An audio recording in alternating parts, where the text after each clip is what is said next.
এখানের ইতিহাস অনেক রয়েছে বন্ধুরা। সো আমি এখানে আজকের শেষ দিন মানে আজকের দিনটা শেষবারের মতো এসেছি, কেন যতবার আমরা এখানে আসি আমার ক্ষতি হয়ে যায় আর প্রচণ্ড ক্ষতি করার চেষ্টা করে, বুঝেছো?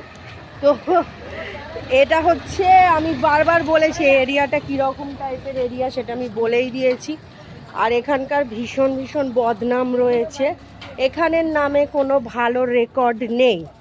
আদার্স সমস্ত এরিয়ার নামে ভালো রেকর্ড আছে, বাট এই এরিয়ার নামে কোনো ভালো রেকর্ড নেই। একটা খারাপ রেকর্ড আছে, সেটা আমি ভিডিওতে বলছি না। নোংরা এরিয়া এটা। আমাকেও ক্ষতি করতে চেয়েছিল তান্ত্রিক, এখানে যে আছে সে করতে চেয়েছিল, বাট পেরে ওঠেনি। তোমরা তো জানো, পারবেও না। বাবা আমার সাথে রয়েছে, তো কারোর ক্ষমতা নেই আমাকে ছুঁতে পারবে, কারণ শিবধাম যার সাথে থাকে তাকে কেউ ছুঁতে পারে না। কোন গাড়ি? তো এখানে এই আজকের দিন গেলাম কেন, এখন তোমাদের দাদা জানলে আমাকে গালাগালি দেবে, বলবে তুমি কেন ওই জায়গায় গেছো। মানে এখানে এলে না বহুত মানে অনেক লোকের নজর খারাপ, তো এত অবধি মানে এ আছে। ওই সাইড থেকে মোটামুটি ঠিক আছে, ওটা হচ্ছে বিজন কানন এরিয়া, তবে এই এরিয়াটা ভীষণ ভীষণ ভীষণ মারাত্মক। আর আমরা যে সাইডটা থাকতাম এখানকার, ওটা পুরোপুরি ভূত প্রেতের এরিয়া।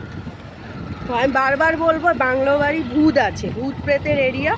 আর এখান থেকে আমার অনেক বড় ক্ষতি হয়েছিল, ঠিক আছে?